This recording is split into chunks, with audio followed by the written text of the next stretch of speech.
अपन पढ़ रहे थे टेस्टिस, है ना। टेस्टिस के अंदर अपन ने पढ़ा था स्क्रोटम।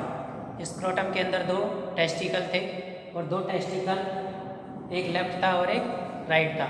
लेफ्ट वाला टेस्टिकल था वो बड़ा था, साइज में कैसा था, बड़ा। और टेस्टिकल दोनों किसके अंदर थे, स्क्रोटम के अंदर, है ना। फिर पढ़ा था कि टेस्टिस होते हैं, स्क्रोटम होता है जो शरीर से बाहर होता है। क्यों होता है? क्योंकि शुक्राणु के निर्माण के लिए टेम्परेचर बॉडी टेम्परेचर से कम चाहिए। वो कितना होता है? 5 से 7 डिग्री टेम्परेचर कम होता है। तो जो टेस्टिस होते हैं उनका टेम्परेचर होता है बॉडी टेम्परेचर से 5 से 7 डिग्री कैसा होता है, कम होता है, जिससे क्या शुक्राणु का निर्माण आसानी से हो जाता है ना।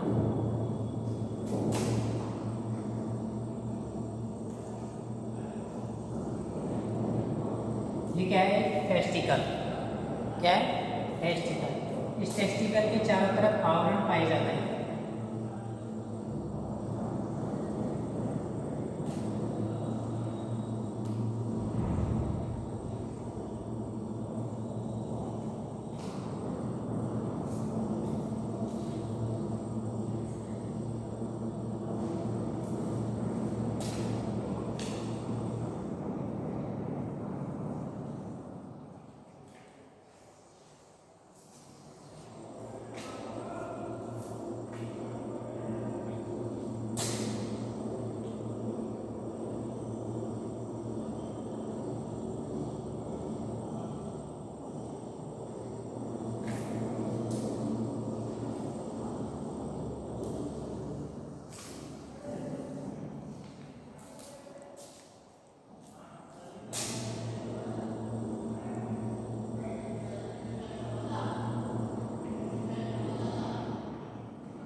ये क्या है? स्क्रोटम। और स्क्रोटम के अंदर क्या है? टेस्टिस है, टेस्टिकल। ये स्क्रोटम के चारों ओर जो पतली झिल्ली थैलीनुमा संरचना होती है वो क्या है? स्किन। स्किन के जस्ट नीचे एक मसल पाई जाती है जिसे बोलते हैं डार्टोस मसल। क्या बोलते हैं? Dartos muscle. ये कौन सी मसल है? Dartos.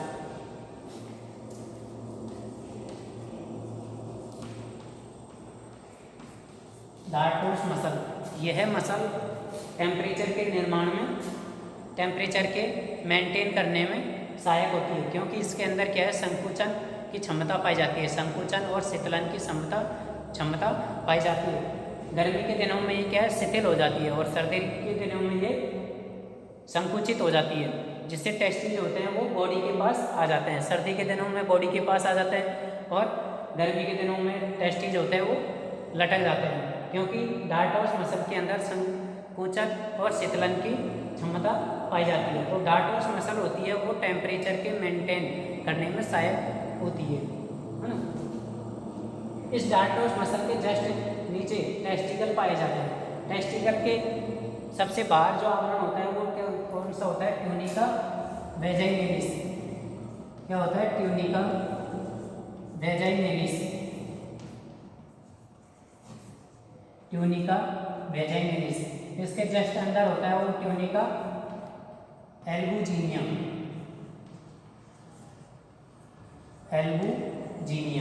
Tunica vaginalis, tunica albuginea. और जो अंदर ही अंदर पाई जाती है वो कौन सी है? ट्यूनिका वेस्कुलोसा। कौन सी होती है? ट्यूनिका वेस्कुलोसा। ट्यूनिका वेजाइनेलिस सबसे बाहर पाई जाती है। ट्यूनिका एल्बुजिनिया उसके अंदर पाई जाती है। ट्यूनिका वेस्कुलोसा जस्ट सबसे अंदर पाई जाती है। इस वेस्कुलोसा के अंदर थैली नुमा संरचनाएं पाई जाती हैं, थैली नुमा संरचनाएं पाई जाती है, ट्यूबुल्स पाई जाती हैं, नलिकाएं बहुत सारी नलिकाएं पाई जाती हैं, ट्यूबुल्स पाई जाती हैं। इनको क्या बोलते हैं? Seminiferous tubule. क्या बोलते हैं? ये क्या है? Seminiferous tubule.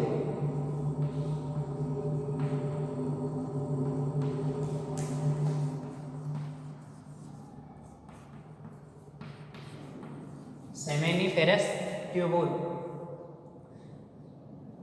ये सेमेनिफेरस ट्यूबुल, इसके अंदर दो तरह की कोशिकाएं पाई जाती हैं। सेमेनिफेरस ट्यूबुल के अंदर दो तरह की कोशिकाएं पाई जाती हैं। एक तो पाई जाती है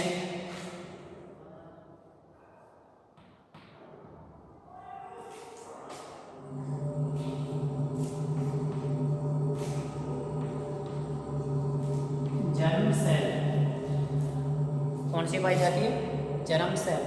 और दूसरी कौन सी पाई जाती है?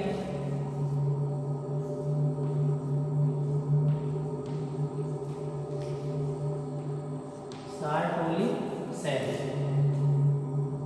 दो कोशिकाएं पाई जाती है, एक तो जर्म सेल और दूसरी पाई जाती है सार्टोली कोशिका।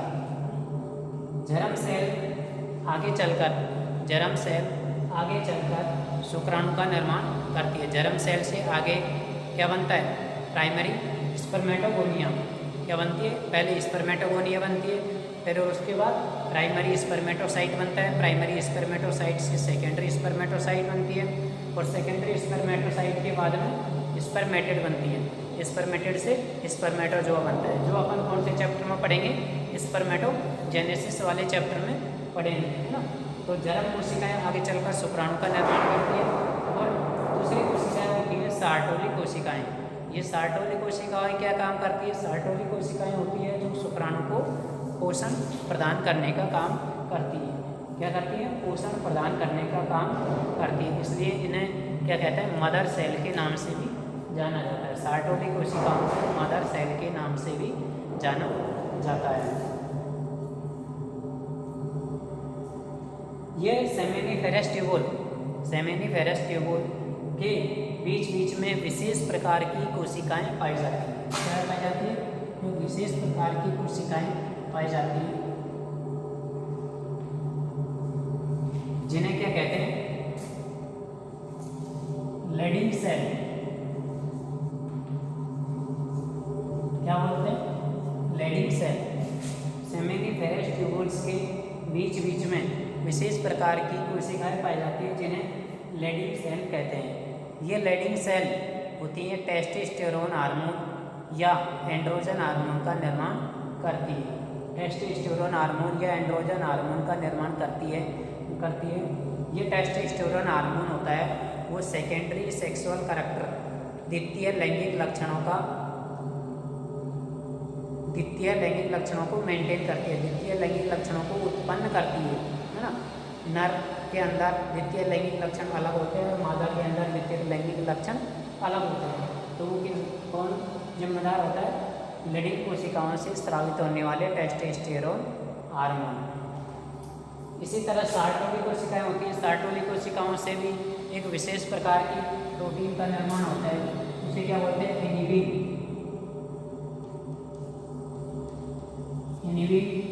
हाँ।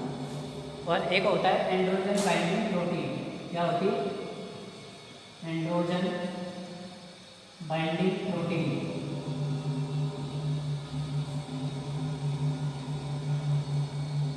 तो सार्टोली कोशिकाओं से इनिबिन का स्रावण होता है और एंड्रोजन बाइंडिंग प्रोटीन का निर्माण होता है ना। ये क्या है? पूरा एक टेस्टिज होता है ना।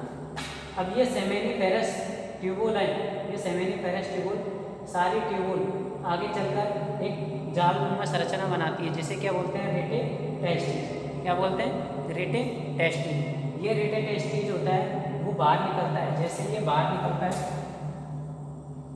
ना, बहुत सारे ट्यूबुल्स के रूप में बाहर निकलता है, तो इन्हें बोलते हैं वासा डिफरेंशिया। क्या बोलते हैं? देखो ये क्या है? टेस्टिकल के अंदर सेमेनिफेरस ट्यूबुल पाई जाती है। ये ट्यूबुल्स होती हैं, वो आगे चलकर रेटे टेस्टिस का निर्माण करती है। क्या करती है? रेटे टेस्टिस।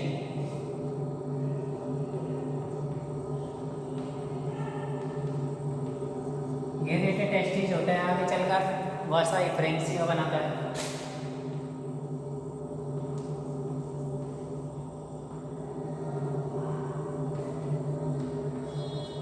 वासा एफरेंसिया, एपिटेस्टिस आगे चलकर वासा एफरेंसिया बनाता है।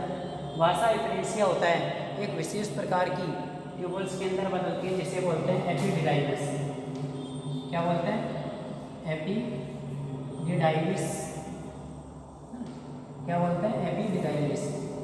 इस एपिडिडाइमिस के अंदर क्या है, विशेष काम होते हैं, जैसे storage,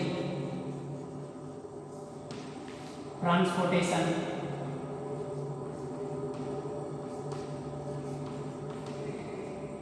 semen concentration,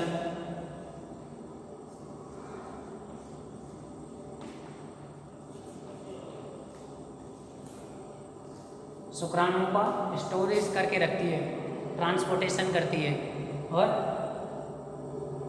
semen concentration, semen की कंसंट्रेट सांद्रता को बनाए रखती है, सांद्रता को बनाए रखती है, वॉल्यूम, सीमन का वॉल्यूम को बनाए रखती है। तो एपिडिडाइमिस के अंदर बदलती है। ये एपिडिडाइमिस आगे चलकर क्या बनाती है? वासा डिफरेंशिया। क्या बनाती है? वासा डिफरेंशिया। इस वासा डिफरेंशिया का जो पश्च, वासा डिफरेंशिया का पश्च फूला हुआ भाग होता है, वो क्या कहलाता है? एम्पुला। क्या कहलाता है? एम्पुला। और एम्पुला होता है वो यूरेथ्रा के अंदर खुलता है। यूरेथ्रा आगे चल कर किसमें जाता है? ग्लांस पेनिस के अंदर। किसमें जाता है? Glans penis.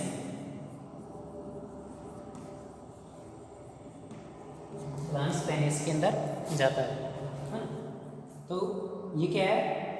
पूरा एक शुक्राणु का पाथ भी कह सकते हैं। कि शुक्राणु सबसे पहले कहाँ बनते हैं? सेमिनिफेरस ट्यूबुल के अंदर। सेमिनिफेरस ट्यूबुल से रेडियोटेस्टिस में जाता है, रेडियोटेस्टिस से वासा एफरेंशिया में आते हैं, वासा एफरेंशिया से एपिडिडाइमिस में जाते हैं, एपिडिडाइमिस से वासा डिफरेंशिया में जाते हैं, वासा डिफरेंशिया से एम्पुला में जाते हैं, और एम्पुला से यूरेथ्रा, यूरेथ्रा के ग्लांस पेनिस के थ्रू बाहर चले जाते हैं। तो ये क्या है? शुक्राणु का पूरा पाथ है। ठीक है, आज के लिए इतना ही। Okay, thank you.